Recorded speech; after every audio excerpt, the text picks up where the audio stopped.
This is live. This modded GTA city that emulates real life. This is my character, Karthik Manuel, an albino Indian man with a heart full of dreams. Our one goal is to find what's most important in life. Money. Oh, this. Oh, yeah? Oh my god, bro. I spawn into my apartment that has less natural light than my uncle's basement, but also less duct tape and scented candles. I walk out into the sunshine and then attempt to get my truck out, but it's been repossessed due to unpaid bills. Oh, no. We have $73. Wow. But fortunately, this guy says he'll give me a ride to work in his mum's station wagon. So what's in the luggage up top? Got like my clothes, a couple like knickknacks I need to put up back in the crib. Sick, man. Just some like worn panties you bought off OnlyFans girls, or? Nah, hey, you bugging, bro. You wildin'. I'm not proud to be working at Dodo Deliveries again, but I'll never be taken seriously as a gangster if I can't afford food. Knives and guns aren't the scariest things on the street. Low blood sugar is. The manager does some stretches on top of our van. Smart. No one wants to strain a glute. I spend quite a lot of time doing deliveries. This mod is so immersive that the virtual jobs are kind of like real jobs. While at the docking station, the manager gives me a promotion. I think it's due to the other employees becoming incapacitated. I now have access to the warehouse, and it's just so nice to be working a job that isn't YouTube related, so I can imagine telling my parents and them being proud. I mean, who needs a life of crime and danger when you can get people's postage to them with haste? We figure we've earned a break, and this new water park has just recently been installed. I use the term water park loosely, but I decide to send it off the diving board despite being told that only 1 out of 10 people survive. This dive is metaphorical. You see, I didn't take the slide down like my partner, who was actually incredibly nice. I took the leap of faith. We grind like crazy, and then when finishing our job, the regional manager roasts us. Just so you know, Liam was not supposed to give you a temp job. Can I ask you a question? Sure. So kill one, bang one, marry one. Hitler, Okay. Osama bin Laden, me. No comment. It's kind of hurtful that I didn't get chosen as the marry or at least the bang option, but we now have $5,000. Our days of malnutrition are finally over. I pay the $1,000 maintenance fee on my truck, but in the car park there's a gaggle of about a dozen women. Karthik Manuel has 3 weaknesses: a glass of water, the bubonic plague, and a dump truck. I decide to shoot my shot as I still have the courageous dream of finding myself a sugar mama. She wants to take her car as mine isn't classy enough. This is the second time today I've had my feelings hurt. It becomes immediately apparent that this is less of a date and more just me helping her run some errands. I figure if she's clothes shopping, I might as well reinvent my whole image as well. Like the video if you'd hit Karthik up for a good time. You were gonna wear those shoes? These are my grandfather's slides. He fought in World War II in these slides, you know. We head back to the water park as I was going to encourage my date to jump off the diving board. This way she'd either die and we could all share a cheap laugh, or she'd survive and I'd know she was worthy of my time. I head inside and this woman straight up starts screeching at me. Fucking dinosaur screech. Then my date rolls in and she's not a happy little camper. I decide to pour a little petrol on the fire. Karthik, can you give me your phone number so I can ring you one of these days? Yeah, sure. 628. Let's do this in a more formal setting. Oh shit! Get them hoops off of me, babe. Worry about that. Honestly, a pretty awkward drive, but the date just kept getting progressively worse. Her car needed petrol, and so being the gentleman and scholar that I am, I offered to fill it up. I proceed to accidentally put diesel in and fry her engine. So here we are, running through the streets, trying to make it to this concert. I switch to first person as it makes you run faster, and then out of nowhere she just gets cleaned up by a police car in a high-speed chase. Just absolutely laid out, and the cop was not fazed. He'll just hit the car wash on the way back to the station, I guess. I call the ambulance, and he professionally drags Slippy across the footpath and takes the lass to hospital. On the positive side, I got to ride in the ambulance and save a cab fare, so silver lining. Another silver lining is that the cleaner won't have to clean the floors today, as the paramedic is still using my date's bloody corpse as a mop. Doctor, could I please have a quick word? Okay, ma'am, I'm gonna leave you here dying on the bed. I think we gotta pull the plug, honestly. I don't think there's any saving her. Oh my god.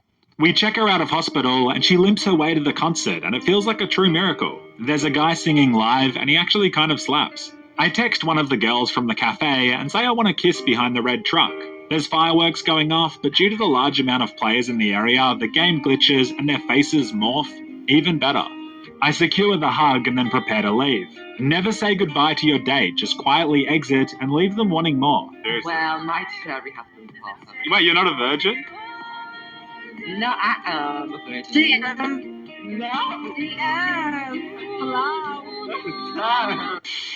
It's time to customize my truck. On the way, I get an overdue medical checkup and also fill my cabin with the correct kind of petrol. That date may not have made us rich, but we're definitely richer in life experience. I drive over to Hayes Auto as a man is only as good as his whip, and mine desperately needs some attention. I meet the owner of this fine establishment named Shano. Hey, what's going on? Oh, hey, mate, how you doing? Got like the get up, bro. Look at the turtleneck. Hey, thank you, bro. I like your mullet. 1500, Ginny. That's so nice of your wife that she lets you drive her car, man. I didn't realize this guy was in a pretty violent gang, but fortunately the red turtleneck did its job and intimidated him. Shano shows me around his shop and even a few of his favourite drift cars. He mentions that he's quite hungry, so I figure I'll go get him some food. Now, a fast food run shouldn't be too difficult, but I tried to get sideways through the red light intersection and a police officer T-boned me. The leading cause of death in No Pixel is cops on civilians. God, this game is realistic. With my car stuck on its roof, I have to run to Burger Shop. Okay, I'm ready. I'm ready for going. Okay, you're ready. All right, bro. Fortunately, I convinced this legend to tip my truck back over, and then I deliver Shano his meal. He was happy and he installed a new engine on my truck and said he'd call me later as he has work. Illegal work, which is great news. I drive down to the tuner shop and get the cosmetic customization done. I just put it on the ground, is that alright? It's a miracle! I could always walk. My truck Shaniqua is slowly coming together. I feel in this city it's important to balance your criminal life with your civilian life, and so I need a new 9 till 5. I make the stunning and brave decision to become a fisherman. I head down to my local hunting store and buy a thick, girthy rod. They've got a mounted deer head on the wall that just looks ridiculous. That French pink wig clashes with the red blush. What a stupid woodland creature. The fishing is very chill. You rock up and chat to Merv, who tells you where to go. You then drive to the location and test the waters by catching 30 fish. Some would call that testing the water, and some would call it overfishing and disrupting the fragile river ecosystem. Merv then pays you, and you can even sell your excess exotic fish to this guy who pays you in dirty money. The underground fresh fish trade makes the narco world look like a talcum powder factory. I use some of my cash to buy a gold chain, as it's in poor taste to wear a turtleneck without one. Then it was back to the grind. I fished a lot, so much that I was invited to a fishing tournament. This taxi driver called Packer guided me through everything. He was genuinely so wholesome. Although I did question a couple of times if taxi driving really was his calling. So we cast out and fished for about 7 real-life hours. No, it was more like 2, but I won 3rd place, making a cool $4,000 in prize money. Packer won. Congratulations, man! That's massive! I'm like, no, wait, what is this email? Wait, You absolute beast! We're now sitting at $9,000, and that's after several thousand spent modifying Shaniqua. I don't even have time to sell my fresh fish as Shano calls and says he needs me right away. The one drawback to this truck is even with the engine upgrade, it's about as fast as an Atlantic bluefin tuna, 43 miles per hour. At least Shano likes it. Oh, this. Oh, yeah? Oh my god, bro. You know His pants are already tight, but you're making them tighter. I'm also trying to make sure the various gangs realize that Big Papa Karthik runs these blocks now. Bro, I'm coming in your window while you're sleeping, opening the freezer, taking out your frozen meals that you prepared, and leaving them in the sink so when you wake up they're all ruined. All completely inedible. Blood. What kind of menace to society are you sending us? I hop on the back of Shano's sports bike and tenderly hold his waist. My man must have really enjoyed the food I bought him, and he decides to give me a crash course in being a criminal. First, he gives me some cryptocurrency, which I use to buy a VPN. We then go all the way out to a trailer park in the desert so I can get a phone dock with. Unfortunately, we ran into some classic organized crime problems. Your pockets full. Got too much fish in my pockets, man. You want some fish? Bro, I didn't ground. I'll give you money for your fish. Dude, I'm not gonna waste perfectly good fish. Shano says to throw the fish on the ground, but I refuse to waste perfectly good seafood, so we take a small detour. The hustle never sleeps. He gives me a quick tour of his mansion, and my new friend isn't exactly broke. My man's got an absolute pad, although I can't say I'm on board with the lime green walls. This cool area gives me shrugs. Shrug. I say shrug. I said shrug. Yeah. This is a sneak peek of what we can become, and it's motivating. We could have a mansion and a slow cooker and our very own master bedroom one day. In short term, I'd settle for a quaint townhouse by the beach with ocean views and a butler. Shano and I head back to Hayes and get ready for the big job. We're about to steal some A-class cars.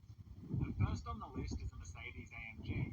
I meet the lads and they're great, but one of them isn't responding to us because he's eating in real life.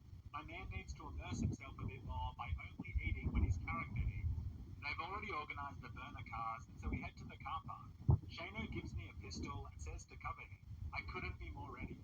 Alright, everyone ready? Can't you got bullets? I don't have bullets, but I'll just point it at it and act scary. What the As soon as they start hacking the tracker, the police are notified and hostile NPCs swarm the area. There's some garbage men, real players emptying bins close by, but other than that, the coast is clear. You've got to respect the garbage men aren't letting a few armed gunmen, stopping them from keeping the streets clean. Things begin to escalate and bullets fly. I did nothing, but I made sure to fire regularly so the lads would think I was contributing. I've been a console soldier since I was a kid, but obviously I have to play this on PC. I'm still training my mouse and keyboard skills, but what I lack in combat technique, I make up for with fresh fish for the boys. 8 combos in an hour just to stay upright. Lee, I've got lunch for you, brother. I'm good, mate. Deep sea salmon. I might be getting ahead of myself, but Karthik is genuinely starting to look a little better. We kept stealing cars as the police response times were very slow due to them regularly having to stop and scrub the blood and guts off their hoods from all the pedestrians taken. I even shot my first person, which was a big milestone. Gandhi once said, "Give a man a fish and he eats for a day, but give a man a gun and he kills people and takes their fish." Karthik Manuel knows how to fish and has a gun, so we're chilling. I say goodbye to the lads and then head home. It's been a good day. We made $10,000, our whip is looking clean, we